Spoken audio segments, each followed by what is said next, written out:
Good morning friend. तो आज का जो टॉपिक है हमारा काफी महत्वपूर्ण है।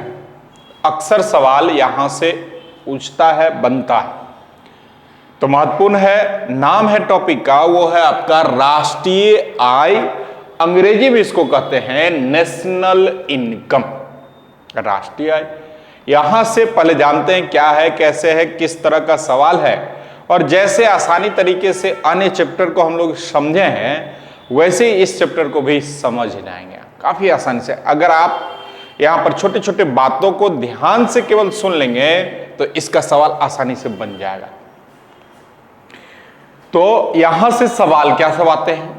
सवाल आएगा कि देश में सबसे पहले राष्ट्रीय आय का आंकलन जो है वह किसके द्वारा किया गया, या राष्ट्रीय आय को लेकर सबसे पहले चर्चा किसने लिया था। इसके बाद यहां से सवाल आता है, वो आता है जीडीपी को लेकर। जीडीपी को सवाल इकोनॉमिक्स से भी जोड़कर पूछा जाता है और करंट ईयर का जो डाटा है उससे भी पूछा जाता है। जैसे ट्रेडिशनल या इकोनॉमिक्स के आधार पर पूछेगा तो आपसे पूछ सकता है कि जीडीपी में किन किन को शामिल किया जाता है, या दे सकता है कि जीडीपी में डिप्रिसिएशन रहते हैं या नहीं रहते हैं, वस्तु है या अंतिम वस्तु है। तो इस तरह के सवाल होते हैं। इसी में अगर करंट जोड़कर सवाल होगा तो यह सवाल बजट जब पारित होती है उसके बाद पूछा जाता है।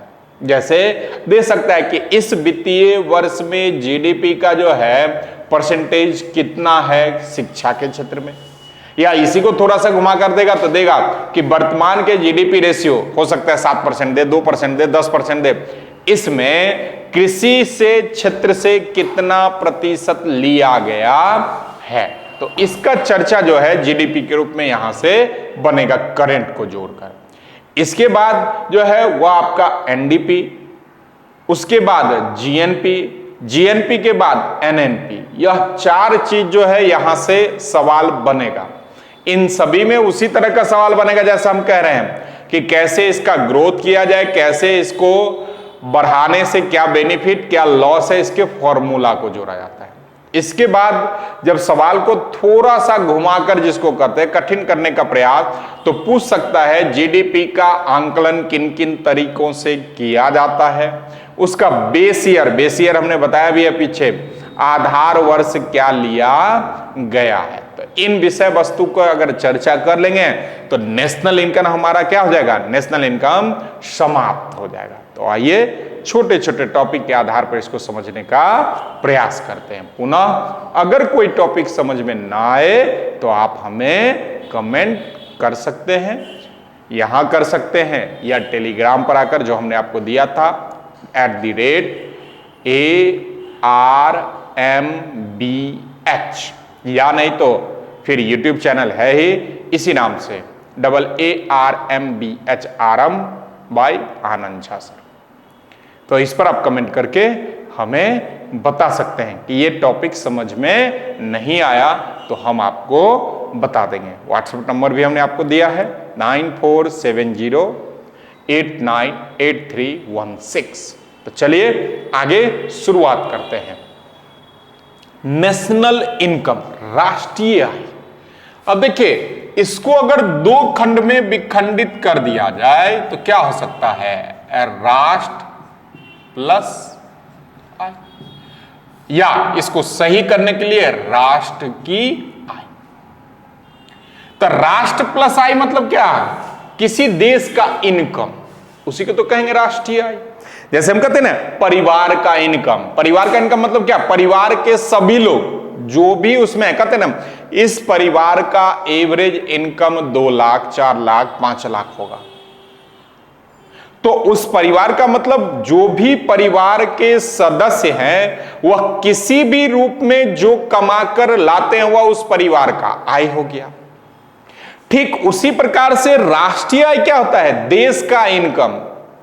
देश के जो भी कुल जनसंख्या है उनके द्वारा जो भी आय की प्राप्ति होगी, माध्यम जो भी हो उनका, माध्यम यहां जो भी करने का मतलब, जैसे कल हमने कहा था निर्माण, विनिर्माण का क्षेत्र और सेवा क्षेत्र, इसी माध्यम से व्यक्ति जो है आय की प्राप्ति करती है। सेवा क्षेत्र किसी प्रकार का सेवा देकर, निर्माण विनिर्माण किसी भी तरह के वस्तु का निर्माण करके बेचने पर।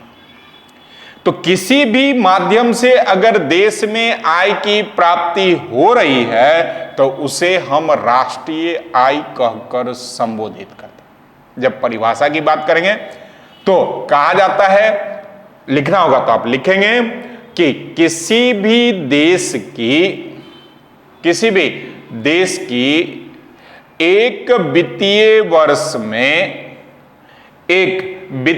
वर्ष में देश का संपूर्ण या कुल, देश का संपूर्ण या कुल आय राष्ट्रीय आय कहलाता है। कुल आय या इनकम राष्ट्रीय आय कहलाता है। कोई दिक्कत नहीं। अब आते हैं इसकी शुरुआत हमारे यहां कैसे क्या होती है। तो राष्ट्रीय आय की जो शुरुआत है हमारे यहां, आजादी से पूर्व भारतीय ही व्यक्ति थे, दादा भाई नौरोजी। दादा भाई नौरोजी, जिनको हम लोग क्या कहते हैं, ग्रैंड ओल्ड मैन, दादा भाई नौरोजी। और ब्रिटिश संसद में प्रथम भारतीय, ब्रिटिश संसद के सदस्य बनने वाले पहले भारतीय थे दादा भाई नौरोजी। तो इन्होंने ही जब ब्रिटेन जाकर भारतीय विषय वस्तु को या भारत की दशा को वहां दर्शाने का प्रयास किया था, उसी समय सबसे पहले राष्ट्रीय आय या गरीबी वगैरह का भारत में चर्चा किया जाता है। कहा जाता है कि इन्होंने अपनी पुस्तक, कई बार पूछा है पुस्तक का नाम, poverty and un British rule in India. इन्होंने अपनी पुस्तक poverty and un British rule in India में सबसे पहले नेशनल इनकम या राष्ट्रीय आय का वर्णन किया है। नेशनल इनकम या राष्ट्रीय आय का वर्णन किया है। यहां से धीरे धीरे जैसे जैसे हमारे यहां अर्थशास्त्री बढ़ते गए तो फिर एक नाम निकल कर आता है, वो है पीसी महालनोबिस, जिनकी चर्चा हमने पीछे भी आपका किया है, जो आपका योजना में। उनकी एक पुस्तक थी, प्लानिंग कमीशन करके एक पुस्तक थी, प्लान इकोनॉमी ऑफ इंडिया, पूरा नाम है उसका, प्लान इकोनॉमी ऑफ इंडिया। यहां से एक चीज याद रखेगा, शायद उस चैप्टर में छूट गया था, हम लोग जो योजना लिए हैं, प्रयोग करते हुए, वह रूस से लिया गया है। तो लिख लीजिएगा, वहां अगर आपके पास स्पेस हो तो लिख लीजिएगा, जो हमारा योजना आयोग वगैरह है वह रूस से लिया गया है। तो पीसी महालनोबिस ने ही सबसे पहले भारत में जो योजना को लाकर शामिल किया था अपनी पुस्तक प्लान इकोनॉमिक ऑफ इंडिया में, तो उन्होंने भी वहां पर योजना के साथ साथ नेशनल इनकम के बारे में चर्चा किया है, दर्शाया है कि अगर राष्ट्र की आय में वृद्धि किया जाए, सही तरीके से योजना को कार्यान्वित किया जाए, तो हमारे यहां जो भी गरीबी वगैरह है उसके क्षेत्र में क्या हो जाएगी, कमी दिखलाई पड़ने लगेगी। तो इस आधार पर हमारे देश में राष्ट्रीय आय की शुरुआत होती है। लेकिन जैसे ही हम लोग स्वतंत्र हो जाते हैं, हमारी खुद की सरकार का गठन हो जाता है, तब इसके लिए सरकार ने या आधुनिक भारत में राष्ट्रीय आय की गणना करने के लिए एक संस्था CSO, सेंट्रल स्टैटिस्टिक्स ऑर्गेनाइजेशन, पुराने किताब में O से ऑर्गेनाइजेशन होगा, लेकिन वर्तमान की सरकार ने यहां ऑर्गेनाइजेशन के स्थान पर ऑफिस कर दिया है। अर्थात इसका न्यूनतम नाम, नवीनतम नाम क्या होगा, सेंट्रल स्टैटिस्टिक्स ऑफिस, कार्यालय, केंद्रीय सांख्यिकी कार्यालय, CSO। इसकी स्थापना जो है वह 1951 में किया गया। 1951 ईस्वी में सीएसओ की स्थापना केंद्र सरकार के द्वारा किया गया, जिसका मुख्य कार्य होता है वो होता है क्या, राष्ट्र के आय का आंकलन करना या गणना करना। कोई दिक्कत नहीं। इसकी स्थापना पूछता है, और यहीं से अगर हम आपसे पूछे एनएसएसओ की स्थापना कब की गई और इसका कार्य क्या है, बताएंगे? बताइए। तो एनएसएसओ की स्थापना 1950 में 1950 में किया गया है। और क्या का आंकलन करता है एनएसएसओ? गरीबी और बेरोजगारी। तो ठीक वैसे ही सीएसओ, इसकी स्थापना याद रखिए। इसके बाद जो यहां से सीएसओ से याद रखना है, वो याद रखना है आपको कि सीएसओ का मुख्यालय 2 क्षेत्र हैं। एक मुख्यालय वह दिल्ली और एक मुख्यालय वह है कोलकाता।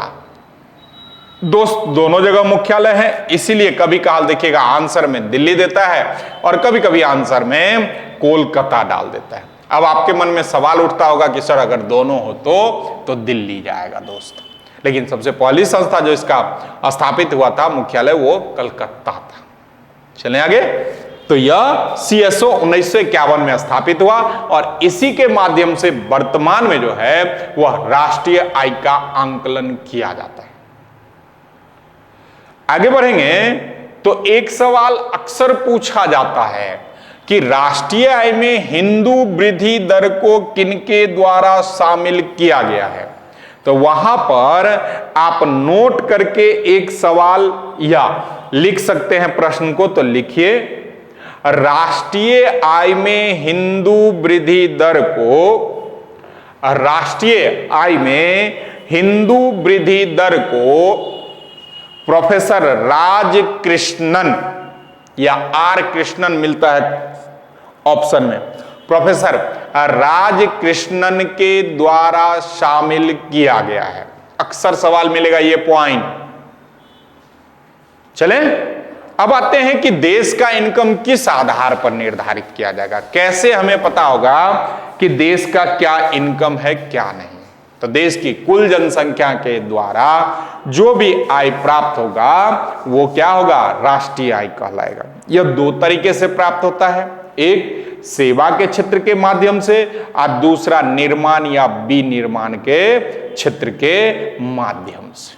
तो अब आते हैं आपके जीडीपी पर।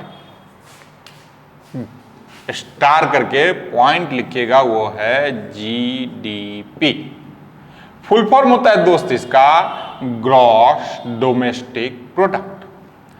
ग्रॉस डोमेस्टिक प्रोडक्ट, हिंदी में इसको कहते हैं सकल घरेलू उत्पाद। सकल घरेलू उत्पाद। अब घरेलू शब्द जुट गया, तो जीडीपी किसको कहते हैं? जीडीपी कहा जाता है किसी भी देश की भौगोलिक सीमा के अंदर, किसी भी देश की भौगोलिक सीमा के अंदर एक वित्तीय वर्ष में प्राप्त कुल आय को जीडीपी कहा जाता है। जीडीपी प्राप्त। अब यहां पर आप कहेंगे सर इनकम क्यों? तो इनकम जगह पर कई जगह लिखा होगा कि किसी भी देश के वित्तीय वर्ष में, उसी को अर्थात करके लिख सकते हैं, किसी भी देश के वित्तीय वर्ष में एक वित्तीय वर्ष में उत्पादित अंतिम वस्तु को जीडीपी कहते हैं, क्योंकि प्रोडक्ट है। हमने इससे पहले आय की बात कही, तो प्रोडक्ट को बेचकर क्या प्राप्त होगा? आय प्राप्त होगा। तो इतना साधारण से हमने बोल दिया, लेकिन यहां पर सवाल को थोड़ा सा घुमाकर पूछा जाता है। अगर आप 2018 वाला 17-18 का जो दरोगा दिया था वो दिए होंगे, तो यहां से एक सवाल पूछा गया था जीडीपी को लेकर। जीडीपी क्या है, क्या सब इसमें शामिल होते हैं?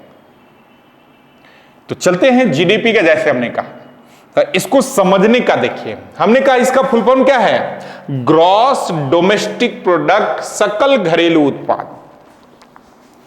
समझिएगा गौर से।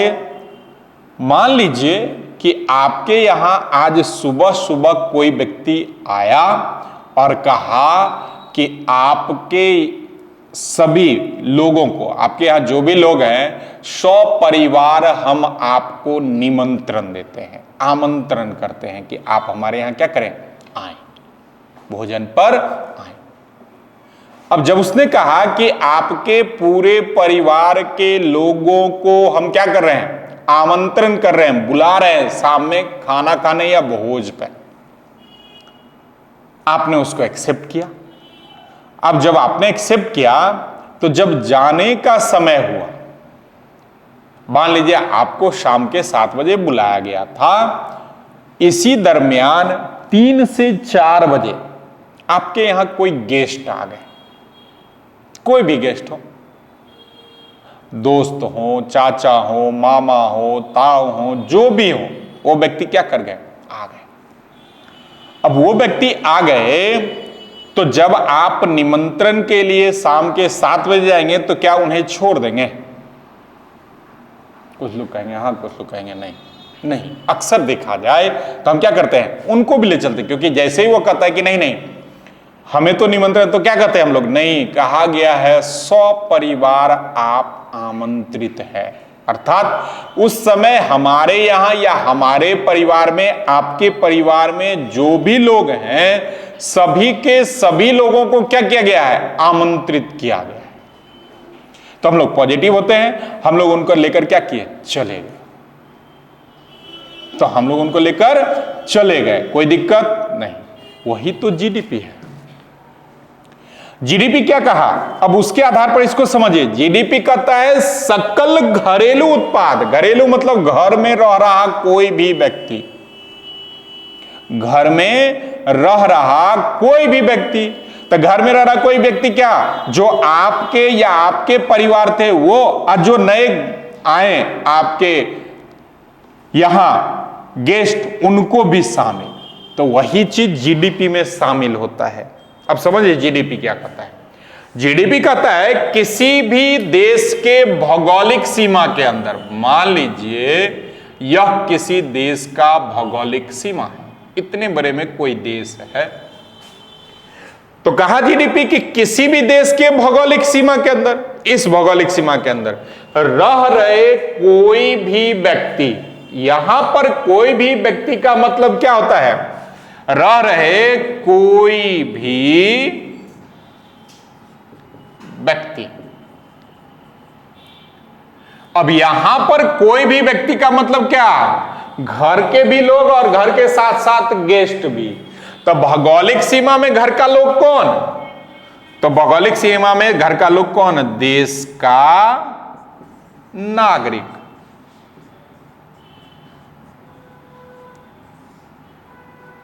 जिसको हम कह सकते हैं क्या, इंडियन सिटीजन, देश का नागरिक। और गेस्ट कौन होगा, वो विदेशी नागरिक जो कहां रह रहा है, भारत में।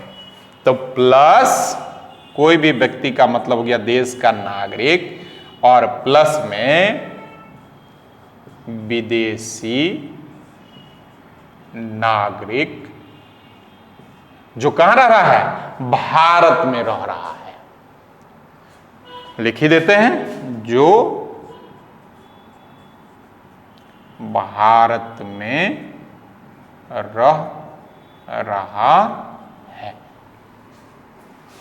ठीक, फिर आते हैं जीडीपी क्या कहता है, किसी भी देश के भौगोलिक सीमा के अंदर रह रहा कोई भी व्यक्ति, रह रहा कोई भी व्यक्ति के द्वारा या किसी भी व्यक्ति के द्वारा एक वित्तीय वर्ष में, वित्तीय वर्ष अर्थात 1 अप्रैल से लेकर 31 मार्च तक, वित्तीय वर्ष में उत्पादित अंतिम वस्तु को हम जीडीपी कहते हैं।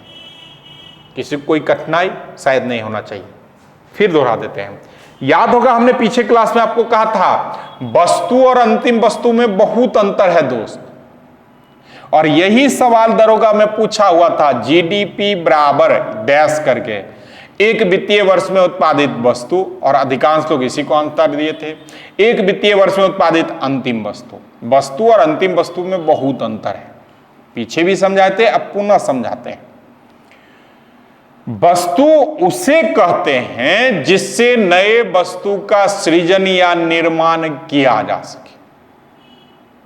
वस्तु उसे कहते हैं जिससे नए वस्तु का सृजन या निर्माण किया जा सके। लेकिन अंतिम वस्तु उसे कहते हैं जिसका केवल उपयोग या उपभोग किया जा सके, उससे नए वस्तु का निर्माण नहीं हो सकता है। कोई दिक्कत? अब आप कहिए कि सर जीडीपी में वस्तु क्यों नहीं? हमने अंतिम वस्तु इसलिए कहा कि अंतिम वस्तु का हमने क्या कहा, केवल उपयोग और उपभोग की बात कही। और जब हमने केवल उपयोग और उपभोग की बात कही है, उपभोग का दर्शाया है बातों को, तो उपभोग तभी होगा जब वह वस्तु बाजार तक पहुंचेगा। जैसे समझिए, हमने इसका निर्माण कर लिया और बाजार नहीं पहुंचाया, तो इसका उपभोग करेंगे? नहीं।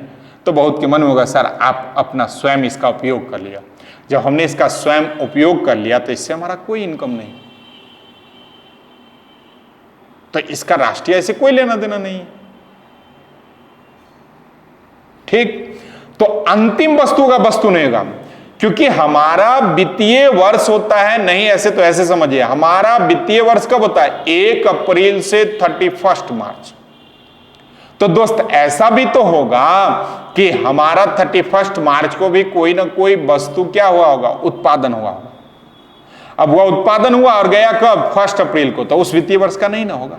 तो इसीलिए जीडीपी किसी भी देश के भौगोलिक सीमा के अंदर रह रहा कोई भी व्यक्ति मतलब देश का नागरिक और विदेशी नागरिक के द्वारा एक वित्तीय वर्ष में उत्पादित अंतिम वस्तु को जीडीपी कहते हैं। अंतिम वस्तु को जीडीपी कहते हैं। कोई कठिनाई नहीं होनी चाहिए। तो लिखिए जीडीपी, ग्रॉस डोमेस्टिक प्रोडक्ट या सकल घरेलू उत्पाद।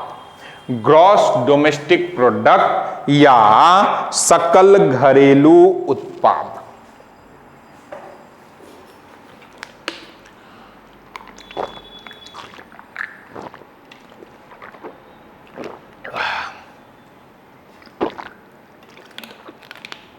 लिखिए, किसी भी देश के भौगोलिक सीमा में, देश के भौगोलिक सीमा में एक वित्तीय वर्ष में उत्पादित अंतिम वस्तु को हम जीडीपी कहते हैं।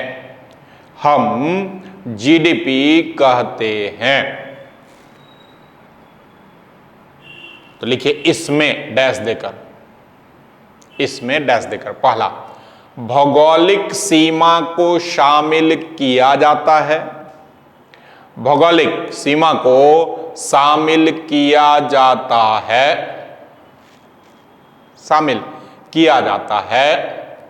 दूसरा पॉइंट, इसमें एक वित्तीय वर्ष को लिया जाता है, अर्थात इसमें एक वित्तीय वर्ष को लिया जाता है, अर्थात 1 अप्रैल टू 31 मार्च, अर्थात 1 अप्रैल टू 31 मार्च। तीसरा पॉइंट है वह याद रखिएगा, इसमें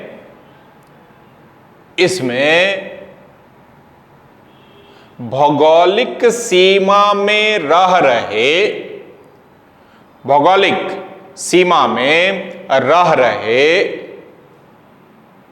सभी व्यक्तियों को शामिल किया जाता है। सभी व्यक्तियों को शामिल किया जाता है, चाहे वो देश का नागरिक हो, चाहे वह देश का नागरिक है या हो, या विदेशी नागरिक, या विदेशी नागरिक जो भारत में रह रहा हो, जो भारत में रह रहा हो। एक वित्तीय वर्ष अंतिम वस्तु लिखा दिए हैं शायद। चलिए अगला, जीडीपी में डिप्रिसिएशन। जीडीपी में डिप्रिसिएशन, हिंदी में मूल्यह्रास। जीडीपी में डिप्रिसिएशन या मूल्यह्रास शामिल होता है या रहता है, शामिल होता है या रहता है। अगला पॉइंट लिख लीजिए तब समझा देंगे। जीडीपी में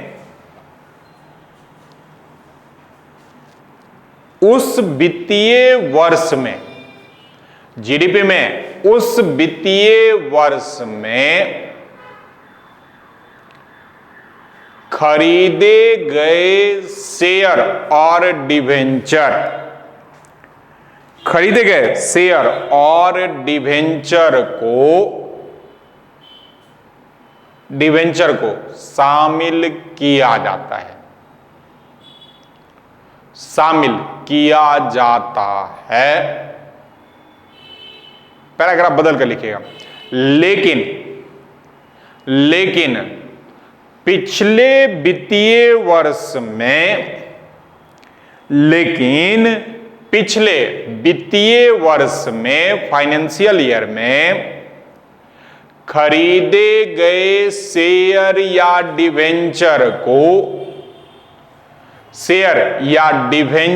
को शामिल नहीं किया जाता है, शामिल नहीं किया जाता है। अंडरलाइन करके लिखिएगा, लेकिन उस पर प्राप्त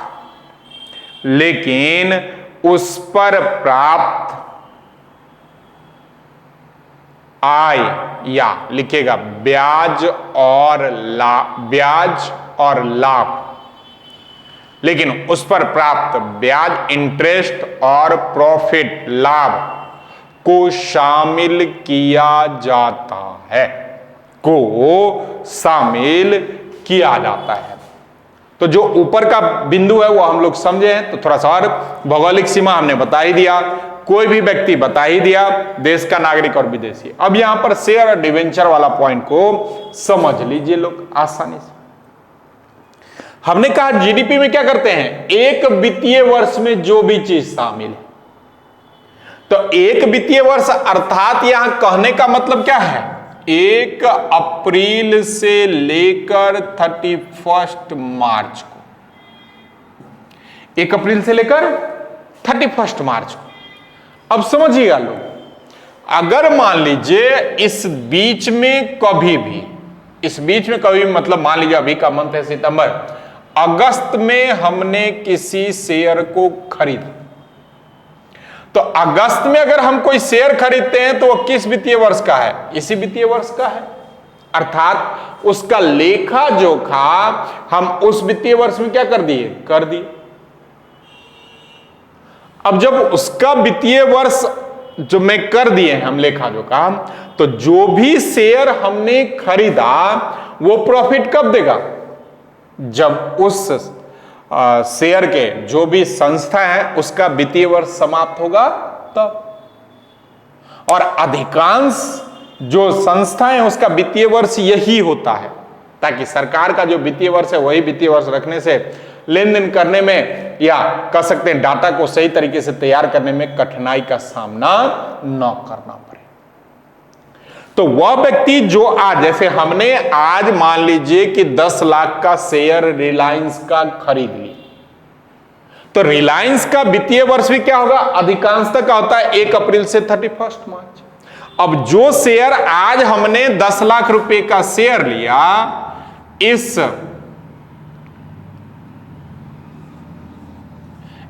10 लाख का जो भी लाभांश हमको मिलेगा वो कब मिलेगा, नेक्स्ट ईयर के 1 अप्रैल को, नेक्स्ट ईयर के 1 अप्रैल को। तो अर्थात जैसे ही 1 अप्रैल को मिलेगा तो वो वित्तीय वर्ष क्या हो जाता है, परिवर्तित हो जाता है, वो वित्तीय वर्ष परिवर्तित हो जाता है।